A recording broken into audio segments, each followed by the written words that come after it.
Good evening, and welcome to our current episode of Valley Veterans Forum. Our guest this evening is William C. Helton, or Bill as he prefers to be called, a 30-year veteran of the United States Marine Corps. Bill will tell us the story of his enlistment and training at a very young age, his experiences in Korea, Vietnam, and his deployment to Guantanamo during the Cuban Missile Crisis. The numerous decorations, citations, and campaign ribbons, including 2 Purple Hearts, give a hint of his outstanding achievements serving our country in the United States Marine Corps. Bill, welcome to Valley Veterans Forum. Thanks for having me. I feel honored being here. Why don't you give us an idea of what prompted you to join the military and a little bit about your early life? During World War II, everyone in the United States wanted to be in the service. We used to go to the movies on Saturday and Sunday, and we'd see newsreels. And the news, they would show the war. And it was common that they would have teenagers who had lied about their age, used their brother's birth certificates, and got in the service. This was common. And I came from a broken home. My mother had myself and a sister she was taking care of. And I drove my poor mother batty. I wanted to be a Marine. Of course, I was only a teenager, and Mother says, no, when you graduate from high school, you can go in the service, not before. But I wanted to be in the Marine Corps. I went to school. I wound up going to a boarding school in Kentucky. My mother couldn't take care of me. They had a boarding school, Berea College, for the poor children. There was no tuition, so I was going to a free school. On my 17th birthday, I walked up and says, I quit. I'm going in the service. And the dean says, well, go ahead and take off. Go home, talk it over with your parents, come back and we'll forget everything. Well, with me, I hitchhiked to the recruiting station 150 miles away in Cincinnati. I go in, get 2 copies of parents' consent. I tell my father, I says, Mother has custody and I need you to sign parents' consent so we don't have to go to court. So of course my father signed it. My poor mother, she was working as a waitress in New York, so I sent her a copy and says, I'm out of school, can't get back in, and Dad has already signed, so you have to sign. So my mother had no choice, so my 17th birthday, I had parents' consent to go in the Marine Corps. And I was in Cincinnati. I was sworn in one day in Cincinnati. The recruiting officer told me, this got me. He says, now you're going to get on the train and the train will take you to Parris Island. And I'm going to give you food chits. So when you get to the land of Georgia, you can get off and go into the restaurant and eat. Well, I didn't understand. I thought, a land of Georgia? Boy, this must be Marine Corps talk. So here I'm puzzled thinking, well, how will I know when I get to the land of Georgia? Well, when I got there, I realized he was saying Atlanta, Georgia. So I got off in Atlanta, I got back on, got on the train, rode the train until I got to about Yemassee, South Carolina. On Yemassee, they put us on another train that had 3 cars, one for the passengers, one for Marines, and one for luggage. Mm-hmm. So we get on this train and we ride into Parris Island. When I get to Parris Island, this was in 1949. We started our boot camp and the drill instructor says, you'll never finish your service in the Marine Corps because they're going to do away with the Marine Corps. There's never going to be another war. So I went through boot camp. When I got out of boot camp, they kept me at Parris Island as a swimming instructor. Mm-hmm. I had a promise that I would be a swimming instructor, teach recruits how to swim, and at the end of the season, I would become a drill instructor. At this time, the Marine Corps had PFC, corporals and sergeant drill instructors. Anybody could be a drill instructor. So I was looking forward to be a drill instructor. About July of 1950, the war broke out. Somebody came in and said, North Korea has invaded South Korea. Well, I got my orders to go to Camp Lejeune to join an infantry unit. I had an infantry MOS, but I'd never been in the infantry. So I went to Camp Lejeune, and I trained as a rocket.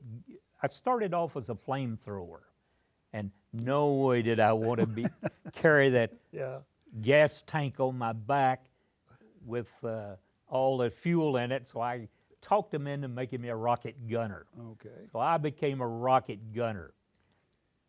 December of 1950, they says everybody can have leave. So they give everybody leave, let us all go home. And when we came back, they says, we're mounting out. We're going to Korea. They took us over one night, issued us a sea bag of cold weather gear. We had snow suits, heavy clothing. And the following day, they brought 8 troop trains aboard the base and put us on the troop trains going to Treasure Island. Our orders read Treasure Island. I was a young boy from Kentucky. I'd never been aboard a big ship. So we spent about a week going across country on this troop train. When we pull into Oakland Army Base. And there's a big ship there. Had 4 stacks on it. And I said, hey, boy, that's a big ferry taking us over to Treasure Island. When we landed, we pulled in to Pohang, Korea. The ship could not tie up at the dock, so we anchored out. And we wore our greens. The Marines had wool greens with battle jackets. The Army had an Ike jacket, which fit tight, but the Marines designed their jacket bag so we could put grenades in there. So we climbed down the nets. We had to go down the net of the Darby into ducks, the Army, the trucks, the amphibious trucks. We landed at Pohang. When we climbed down the nets, the nets were frozen. There was ice on there. We're wearing a field transport pack with our rifle, helmet, and it's horrible life jackets. The life jackets are just filthy and big and bulky, but we got the life jackets down into the boats. They dropped our sea bags. We didn't have to carry the sea bags down the nets. But anyway, we got in the boat. They landed us in Pohang. The division, the 1st Marine Division had just completed the Chosin Reservoir campaign, and they was back in Mason licking their wounds and getting reinforced. At this time, 85% of the 1st Marine Division was made up of reserves, and I became a rifleman. So I joined this platoon, and the platoon, they really laughed at us. The platoon was under strength. Instead of the 40 men, there was probably about 15, and we had probably about 20 new people came in, and here we came in with our packs on and our sea bags and all this, and they really laughed at us. They said, you don't need all that stuff. So next day the platoon sergeant came in and says, take everything except what you're wearing, put it in a sea bag, and take it and throw it down to the battalion supply. And we had numerous skirmishes. About September rolled around. In September, I'm a squad leader. We had, it was the last offensive operation the Marine Corps had during the Korean War. We had to take this one position, this hill. It was, I think, Hill 673, or it had a number on it, and the numbers come from the altitude. Probably. Altitude. And anyway, we had to take this hill, our battalion. And Alpha Company had attempted to take it the morning and got wiped out, heavy casualties. The afternoon, Bravo Company had tried to take it, and they had casualties. So they figured, well, we're going to do something different. We're going to have a night attack. We did not have too many night attacks. So Charlie Company, we had to move out on a night attack. Here there's about 200 men. We're moving around the base of the hill, going to hit it from the right side in a column, about 6 paces between men at night. You were just far enough back where you could see the man in front of you. And while we're moving out, the explosions are going off around us and we're having casualties, and we figured, well, the enemy is mortaring us. And so after about an hour, we're getting casualties. They found out, hey, we're in a minefield. Those are not mortars. So here, we're a company in the middle of a minefield in the middle of the night. The enemy realized that we're there and they started mortaring us.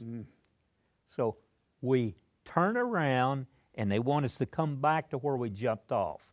So here we're probably about 1 o'clock in the morning. It's dark. We're trying to move back. You have to walk in the footsteps of the man in front of you. You don't want to step in a mine. The enemy's mortaring you. You can't get down. You have to stay up. You're carrying the wounded and the dead. But we get back about, it's probably about 6 o'clock. We get back to where we jumped off in the assault. And the following morning, they decided we are going to form the entire battalion together and have an assault on this hill. Now, the hill was covered with pine trees at one time, and we had airstrikes on it. The pine trees had been knocked down, covered with vegetation. The enemy was dug in. It was not Chinese, it was North Korean. And at the time, I thought the North Koreans fought a lot harder than the Chinese. Later on, I found out why.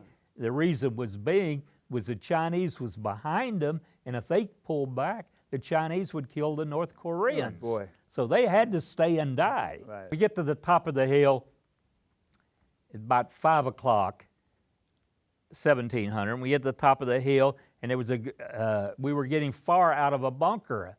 And I took and threw a hand grenade, a Mark II hand grenade into the bunker. Well, when I threw a grenade in there, a Chinese comm grenade came out. And I got blown up quite a bit, but their grenades were concussion grenade. I had blood coming out my ears and my nose and all that. Anyway, I would not let the corpsman evac me. I did not want to go back to that hospital and run into that nurse again. And but anyway, that was... And we was able to take the hill. That was the reason for your first Purple That was Heart. my first Purple Heart. And as a result of Operation Punch Bowl, you get wounded severely, and where do you go from there? Well, after that operation, we come back to the rear. First sergeant calls me in and says, Helton, you've been transferred to regiment for your last month over here. I didn't want to go, but I went back to regiment. I was promoted to sergeant and I became sergeant of the guard. On January the 1st, they had a ship came in and I was due to go home. I was asked, do you want to extend? If you'll extend, we'll promote you to staff sergeant on the spot. Okay. And I said no, because I thought that we had stopped being offensive, and I thought the Korean War was going to stop, Right. and we were going to get pushed off of Korea. Yeah. Well, while I was in Korea, on my fitness reports, I had requested I want to serve my next duty in Washington, D.C. I get orders for 8th and I in Washington, D.C., ceremonial troops. This is in Washington. This is 1952. 1952, I report into Washington. Here, I report in. I'm underweight. I weighed about 120 pounds. They'd issued me a new uniform. It didn't fit. I probably had too long a hair, and I report in the ceremonial troops in D.C., and the commanding officer looks at me and said, how the blank did you get here? Because normally to be at 8th and I, you're supposed to be 6 foot tall, weight in proportion with your body height and all this. Well, I wound up in the ceremonial troops in Washington making parades. And about that time, I remember that you were involved in the movie Stars and Stripes. They formed the Clifton Webb movie, Stars and Stripes Forever, while I was there. And they was short of people, of band members, because the band members had their regular duty, so they grabbed me, give me a band uniform, give me a set of cymbals, and for 2 weeks I marched back and forth on the mall hitting the cymbals for this movie. And I figured, boy, I'm really going to be in the movie. Well, when the movie came out, there's a small flicker at the end of the Marine Band today, but I was in the movie Stars and Stripes Forever. Okay. And after you left 8th and I, you went to sea duty on the Leyte. And he says, we need a gunnery sergeant for the USS Leyte. It was a carrier in the Atlantic. And they said, if you'll extend for a year, we'll let you be the gunny on the Leyte. So I'll go. So I reported aboard the Leyte. They were at Norfolk. They were anchored out. And when I reported aboard, I relieved a tech sergeant. The Marine Corps, in the 50s, the Marine Corps did not have the rank of gunnery sergeant. It was staff sergeant and tech sergeant. But I relieved a tech sergeant, and the ship was anchored out, so I had to ride a small boat out to the ship. And I report aboard the ship, and this tech sergeant comes up and says, "You're Helton, I've been looking for you for 2 years. You're my replacement. You got the troops, you got the brig, you got the guns. I'd tell you more, but I'm in a hurry." He jumped on a boat, and I never seen him again. So I wound up with a gunnery sergeant of a 65-man Marine detachment, and I wasn't old enough to buy a beer. I was still 19. Had a great cruise aboard the Leyte. And after that, you had duty on the Northampton. Well, how did that happen? What happened was when the Leyte came back from our med cruise, they decided it was too old and it was too small. It was one of the small World War II carriers. It was... so it was eventually retired. Yeah, they retired. So they decided to make it a submarine chaser, and I got orders for the USS Northampton, which was being built in Boston. It was the President's flagship. It was a regular Navy cruiser with an additional deck on there. Well, I report aboard, and I'm in Boston. We were in dry dock. The ship hadn't been commissioned yet, and we was on there for about a week, and we went through the commission ceremony. It was commissioned of March of '53. Once they commissioned it, we went to Guantanamo Bay for a shakedown. And we had our shakedown crew. We went down, we trained, and we had Liberty. I got to go on Liberty in Havana. This was in the days of Batista. So we pulled in on a weekend when we weren't training. We pulled in Havana, and I got to go on a tour of the city of Havana. And that was something. We left Havana, came back, trained, went to Haiti, seen most of the Caribbean. I got orders to Echo 2nd Battalion, 2nd Marines. And I reported into Echo Company, and that was a 2-year tour. And when I reported into Echo, we're training to go back on a med cruise. And this was something, but this time though, it was as an amphibious outfit. So we went aboard the APA Pickaway 222 for a 6-month med cruise. I just came off a med cruise on the Leyte the year before, and we went back to the same places, except this time we got to make about 4 amphibious landings. One of our amphibious landings was with the British, and it was something to train with the British. After this part of your tour, you then the U.S. Marine Corps in its wisdom decided they wanted to make you a drill instructor. So they sent you in 1955 to Parris Island. Why don't you tell us about that experience? Well, upon reporting back after a med cruise, the Marine Corps needed drill instructors. So I wound up getting a quota for DI school. They had a school now. Previously, there was no DI school. Years before, if you were there and they needed you, you'd become a drill instructor. Well, I went back to DI school, and it was a 12-week school, and they treated us about like recruits. Mm-hmm. It was all corporals through tech sergeants in the class. And we had 12 weeks of school, and I was determined that I was going to be first in the class. So I studied, and I wound up being the honor student. Good for you. And got a certificate, and I went on the drill field, and start off with, I was a junior drill instructor. After you left Parris Island and your drill instructor training experience, you then went to Okinawa. After my tour on Parris Island, I wound up with my orders of the 3rd Marine Division on Okinawa. And I thought that was great. I reported to Okinawa, and I report in, and the company I joined, I was real fortunate because the company platoon leader I had at Parris Island, he had gone over, and he was the company commander, and one other drill instructor had gone over, and there was 3 of us in the same company. It was Charlie Company, 1st Battalion, 9th Marines, in the 3rd Marine Division on Okinawa. We're on Okinawa for probably about 30 days, and they have a landing in the Philippines. And I got assigned the Embark NCO, so I had to do all the loading and planning and all this in addition to running my platoon. And we had went to the Philippines, and we had a landing at Dingali Bay in the Philippines. And you're not going back to Okinawa, you're going to Japan. So they took and landed us, and we went to North Camp Fuji, Japan. Yeah. That was quite a place. And you climbed Mount Fuji.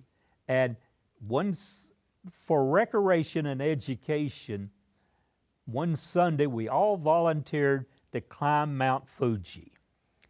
And anybody that didn't want to go could request Mass with the Colonel when we came back. It took us probably, we were at North Camp Fuji was our camp, and the 3rd Marine Division was, we were in 3 different camps. And but anyway, it took us about 4 hours to get to the top of Fuji. We were supposed to go up Fuji, spend the night, and see the sunset the next morning. Well, after your Okinawa experience, you were sent to AT Battalion back in Camp Lejeune. Well, why don't you tell us about that? While I would still request an infantry, and I was happy because here I was leaving the 3rd Division, and I had orders back to the 2nd Division of Camp Lejeune. Now, when I report into a division, when I report any place, I'd always have a fresh uniform ready for inspection, and I would come aboard the base, put on the uniform, and report in with my. So I report in, and I tell the clerk, I says, Staff Sergeant Helton, I'm reporting in for duty, and I want to go to the 6th Marines and make another med cruise. I knew they were making a med cruise.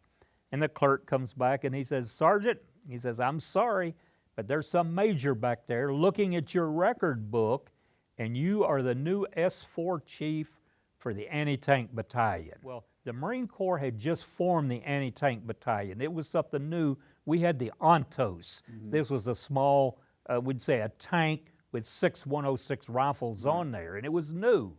So, and the S4 is administrative office. He would come up, anyway, he was a headquarters company commandant, and he would come up and visit all the staff jobs, and he'd come up and says, Sergeant, what's your job?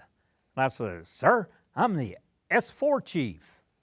And he says, well, what does the S4 chief do? I said, well, sir, I see that the office maintained, draw the supplies, and make sure the coffee's made. After the anti-tank battalion, I wound up going back to the drill field. I became a drill instructor for another tour on the drill field. Leaving the drill field, I went to reserve duty in Chicago. I was training the reserves in Chicago. Then when the Cuban Missile Crisis broke out, one of the most important things that I think we've had in the United States that people don't realize, they had Russian missiles in Cuba 90 miles from the United States. They could have wiped out 1/3 of our population. I wound up dug in Cuba. I remember that very well from being in high school at the time. Yeah, and at the time, I thought we was in Gitmo to defend it. But later on, I found out we were only there to be sacrificed. The well-trained troops were all aboard ship. They were going to make a landing in the northern part of Cuba. From after the Cuban Missile Crisis, we came back to Lejeune. I got a set of orders for sea duty. I went aboard the USS St. Paul on the West Coast. So I get moved to the West Coast. At the St. Paul, we had First Fleet flagship. They made the movie In Harm's Way aboard the St. Paul. Then we wound up going to Japan, to Vietnam when the war broke out. So they needed officers bad, so they sent me a set of bars through the mail. And you were commissioned on the St. Paul? I was commissioned on the St. Paul. I became a lieutenant, and I was given a gun directory. So I'm firing away on the coast of Vietnam, and my orders came in to come back to the States to get processed, to go back to Vietnam in the infantry. So the first time you were there for about 2 months, as I recall. Then you go back for a more extended tour. For 13 months in infantry. And, we've identified many of the places that you stayed. Is there anything that stands out in particular during that period of time, other than the fact that you got your second Purple Heart at that period? Well, we were moving north, and we got to Dong Ha, and about the first night in Dong Ha, we get hit by 120 rockets and mortars, and I get a piece of shrapnel, so I got my second Purple Heart at Dong Ha. I became a company commander as a second lieutenant. They give me a 400-man H&S company, and I'm company commander of a 400-man H&S company. I have my tour there for a year. I come back to Camp Pendleton. Which you didn't like, as I remember. No, I don't like Pendleton. I do not. When I left Korea, I said I never want to climb another mountain or see snow again. So I come back and I put a year at Pendleton, and I was embark officer. I had 3 amphibious landings with 3 different organizations. Then I go back to Vietnam.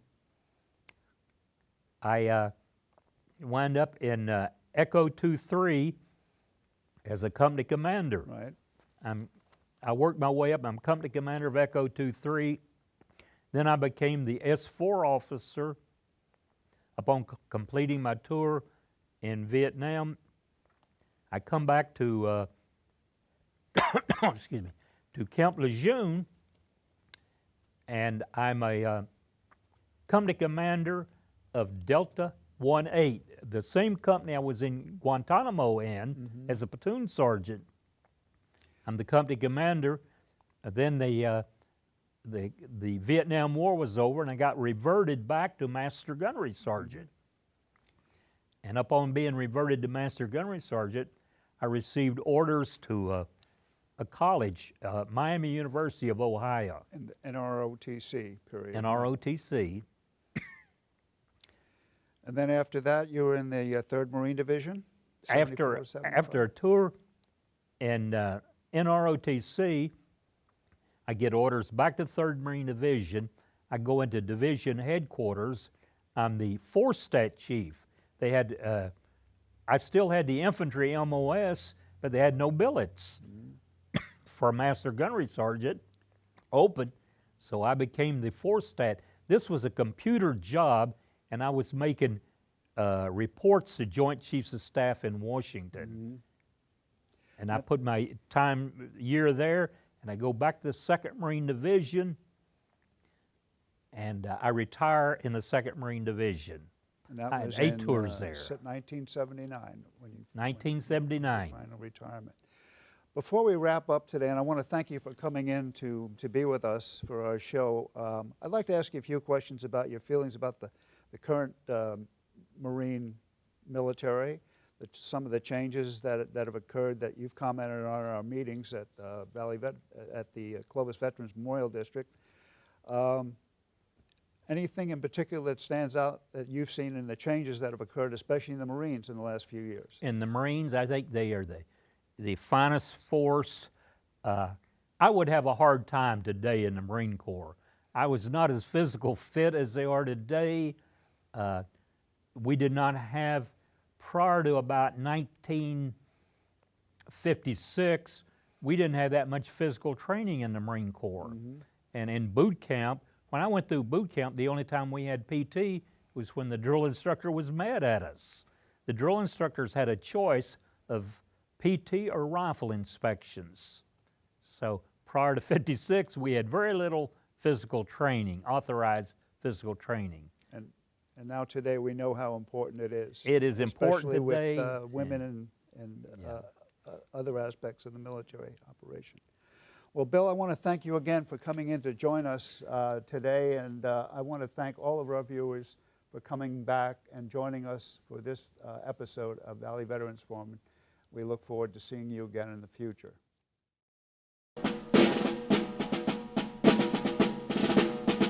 Thank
you.